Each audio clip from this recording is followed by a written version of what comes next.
Now, I do need to throw a wake scanner on here. Alright, let me swap out the kill warrant scanner with the wake scanner. There we go. Alright, so... yeah. Oh, that wake scanner uses a bit more power. Okay. Alright, so what I'm gonna do is... where's the wake scanner? There we go.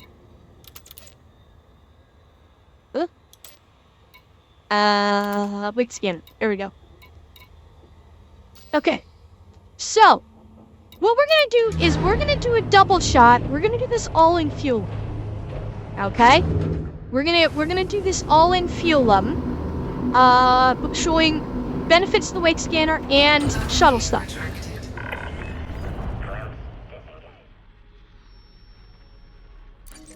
Now,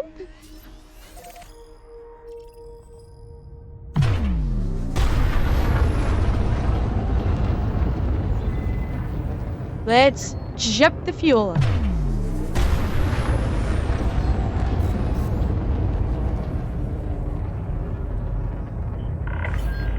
Launch successful. Bon voyage. Okay.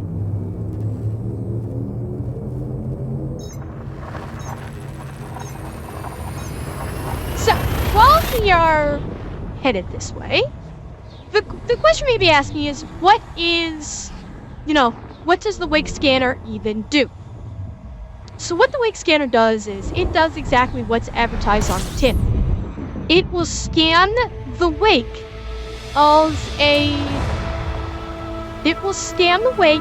of another ship. So if a ship, and it only works when you're on thrusters. Bear that in mind. This does not work in Super Cruise. It only works when you're out of Super Cruise and on thrusters. So, what is the purpose of it? Well, when a ship jumps either into Super Cruise, or if they high wake and they hyperspace jump to another system, they leave behind a wake.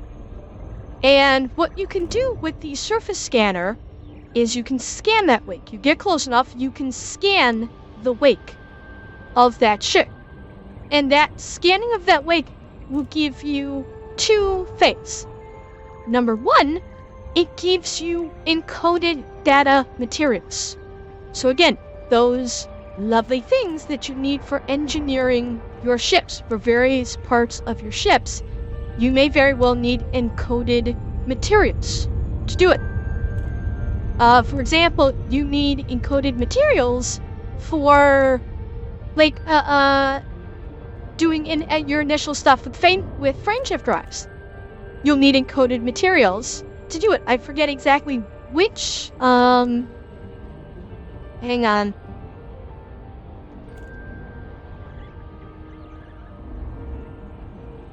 Here we go. So you need, for the first, what? I think for all five? Yeah, for all 5 grades of a frameshift drive, you need encoded materials of some sort. You need atypical disrupted wake echoes, you need strange wake solutions, you need eccentric hyperspace trajectories, and you need data mined wake exceptions. All of those can be gleaned from ships. So how do you get them? Because you can get those by scanning ships' wakes. Okay? Now, we're gonna do a double here, because if you just scan a ship, notice how in the lower left corner it shows it's scanning? Sometimes when you just scan a ship like that normally, you can actually earn encoded materials. Let's see if I can get one. Scan Yarrow. No, nothing. Was another ship. What is another ship? There's another ship I have not scanned yet. Cheer 100 Ember's voice could make the phone book interesting. JS lol. That's nice. Very sweet of you. Let's say... one of these guys? So it's every once in a while, if you just do a basic scan like this, you may actually get... You may actually get a... like an encoded material. It's not often, but it can happen. So, what is the other way to get it? Well, once we get a ship that actually decides to jump into hyperspace, we can show you. It's usually good to do this around very busy starports. Busy starports is where this will make your life easy. So, very populated systems that have very busy starports are the best place to do this, because you can literally just hang out at the entrance to a starport, and just as ships jump into hyperspace, you just run over and scan their wake. Boom, you get encoded materials. Fuelum is like really slow today. Hang on, let me see if I can find... Yeah?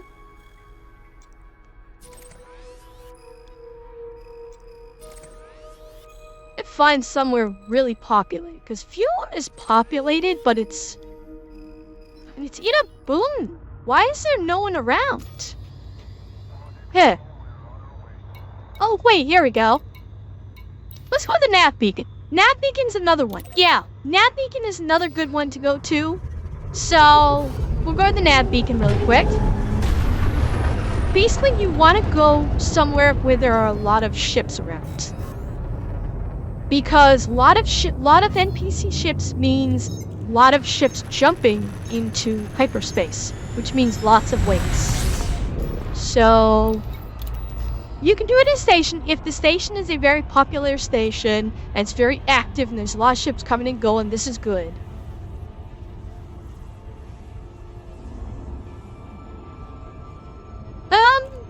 Shrike, I don't think it matters too much if the ship is a security ship or not. It's just it's any ship now, but it's not every time you do a ship scan like that. It's every several times you do a ship, you might gain the encoded material. So it's not every one of them. It's a passive way, just by targeting the ship and taking a few seconds to scan it, you can sometimes get encoded material. It's hit or miss, and that's kind of it. Well, these are low wakes or high wakes is not necessarily a big issue. I'm just showcasing how the wake scanner can get you materials and how it can benefit you as well.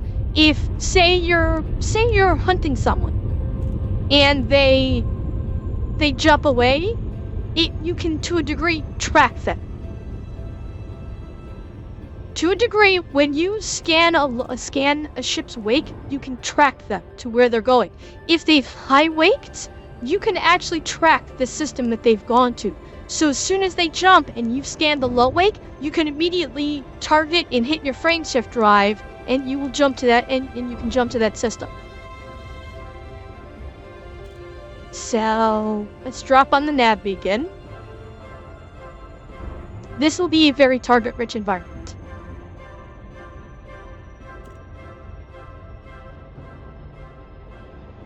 No, every wake should give you materials that you scan. Every wake that you scan should give you encoded mats, whether it's low or high wake.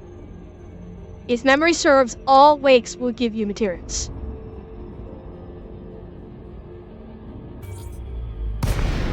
Okay, so key thing to remember: health points must be deployed.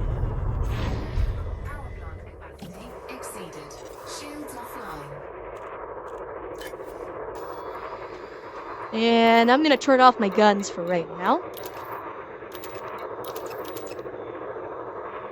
There we go.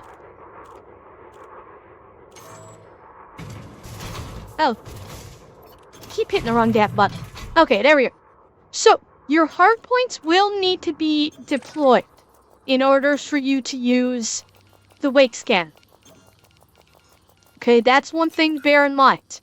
Your wake scanner is part of your hard points. You will need to deploy your hard points in order for it to work. Now, we just need to find a ship that decides to jump. In the meantime,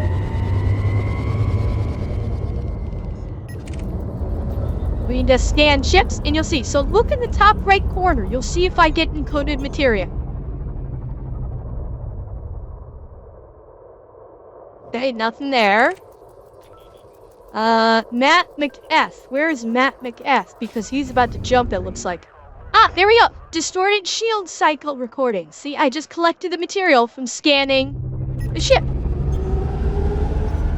So, just doing scans like this. Ah, here we go. Search detected. This guy's about to jump. Perfect. Alright, so when he jumps out... Wait, are you not jumping out? Jump out, bastard! Ah, there we go. Okay. This guy jumped. Now, notice my wake scanner, I'm kind of blocking it. There is a range. Okay? There we go. Notice it's red and says out of range. So you have to get within a certain distance. Which I think is 3 kilometers, if memory serves. Yeah, about 3.5 kilometers. And then you scan it. Keep an eye on my upper right corner. Keep an eye on the upper right corner.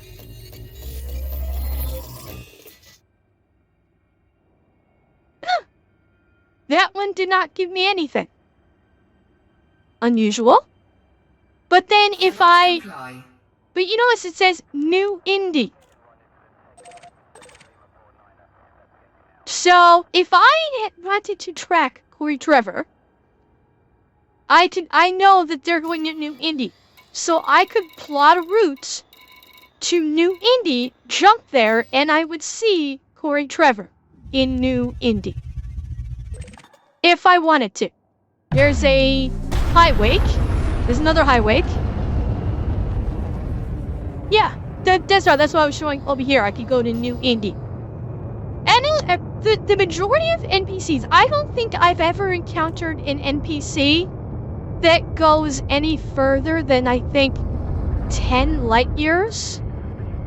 I feel reasonably sure that 10 light years is the max any NPC will high wake to.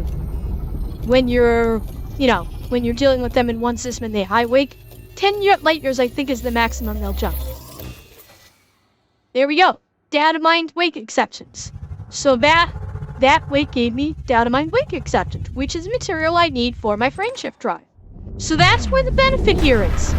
You're gathering encoded materials for you to engineer your frameshift drive. Most people go, oh god, where do I get, the first 2 tiers of the frameshift drive, every tier, honestly, you need encoded materials. Well, yeah, Desert, I actually tried to do that. It didn't work. Wait, maybe it's because was it because my hurt points were deployed? Hello, Davos. Oh, shoot. Oh god, I'm gonna zip past it, aren't I? I'm gonna zip past it. Shoot. That's one thing. The wake has to stay in front of you. You have to keep the wake in front of you. And hi, CIC. Hi, Jose. And Davos, thank you for the raid. There we go. And I got atypical disruptive wake echoes. Let me retract my hard points. Ah, and there it goes. Yeah. So okay. That's what happened. Yeah, Desert, I forgot my hard points were deployed. Yeah, I forgot that I deployed my hard points. So yes, I was correct by the first time I was thinking about it. So say I wanted to go after someone. So say... Okay, so say we knew who belonged to this high wake. Okay? Say we knew who this belonged to. This was a target. We were on a bounty hunt, and we wanted this person. Okay? Just for the sake of example, this was a target for a bounty hunt, and we engaged them in combat. And we were not able to take them down, so they highwayed. Meaning they jumped clear of the system. They got away from us and they jumped away. But we want to go after them. Okay? So we scan their highway.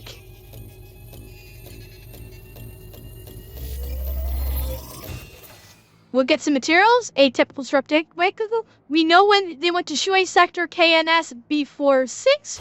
We put our hub points away, engage the frame shift drive, and you can see by your compass to the left, it's targeted it. And so we can jump and go. Now let me see if I can find an actual person that jumps, and I can show you exactly what I mean. Let me get back to the nav beacon. We'll actually target a person, like an NPC, wait till they highway, and follow them.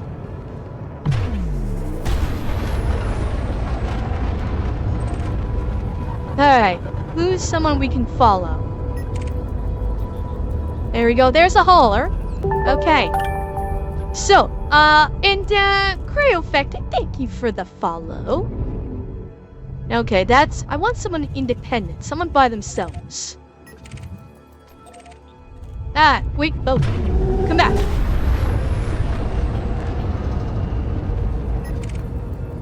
Paul Halliday. Alright, so Paul Halliday is probably going to be jumping. So we're gonna wait until Paul Halliday jumps. My guess is Paul Halliday will probably be highwaying soon. That's why he's flying away from the nav beacon. There we go. So he's jumping.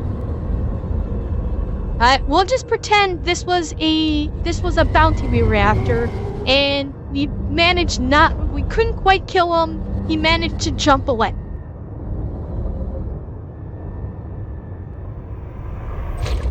There we go. So, we target the wake. Scan the wake, if I can keep it in front of me.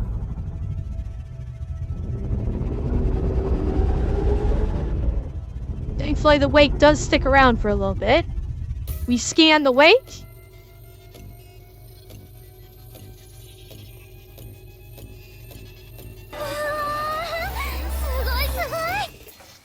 Alright. Retract our hard points, engage the frame shift drive.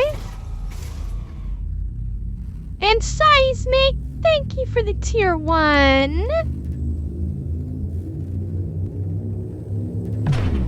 And jump.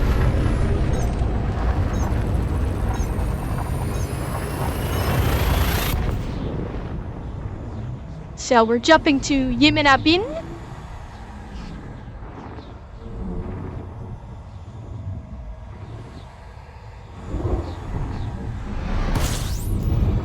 Now, well, who could this be? It's Paul Halliday. So if this was our target, we could indeed engage our FSD interdictor, like I talked to you about before, interdict him, and complete our mission and take him down. So that's one of the benefits of Wake Scan.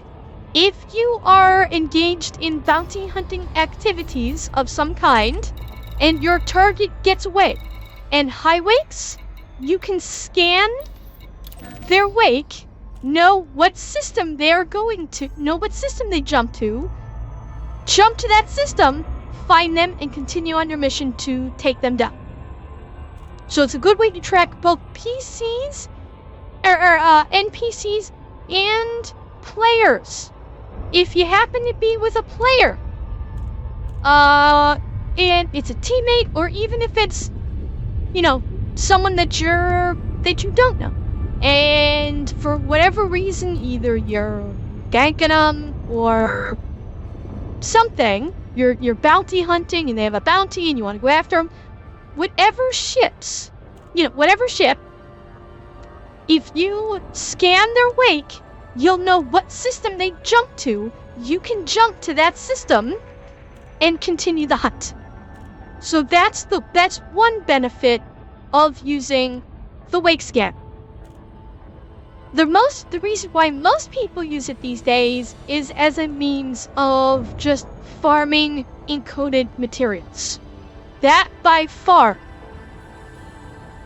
is the primary reason why people use the wake scan. Yes, you absolutely can, Dwayne. You can be whatever you want to be in Elite Dangerous. Absolutely. That's the great thing about it. You can be anything you want. That's that beacon that I just smacked. So, once again, we will do a couple more wake scanning so I can show you guys, again a couple more times. But that is basically wake scanning.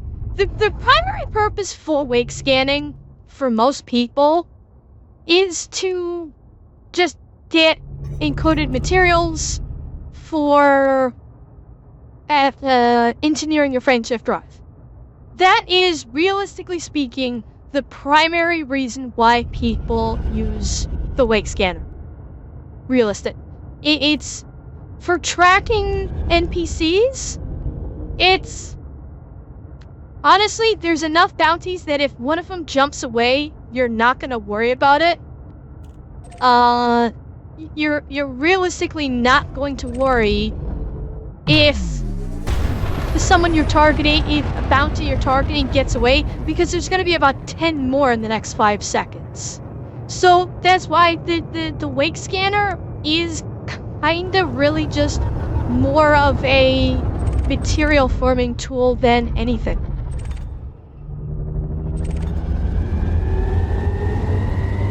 So we'll scan a couple more here. Yes, Thunder Cookie, that's what I'm saying. It's used for encoded materials.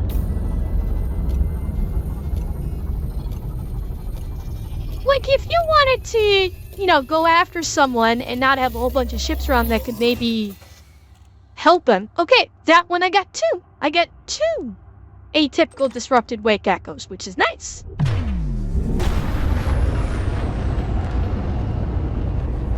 If you wanted to go after someone when they're not in a group, this could certainly be helpful. Like if you have an NPC that's wanted and they're in like a team of 3 and then one of them jumps out, you can follow that one. Okay, that one is anomalous FSD telemetry. I want to go back to fuel anyway, so let's jump. So, you can see, that's how you can get encoded materials that is very useful for engineering. Primarily the frameshift drive is what most people do it for. You can do it, the encoded materials can be used for multiple things. Primarily speaking, it's for the frameshift drive. For what these scanned materials are used for, it is primarily for the frameshift drive. So, that is how... Okay, Lone Wolf, go ahead. So, that is how you use the wake shift scanner, and why it's useful to you.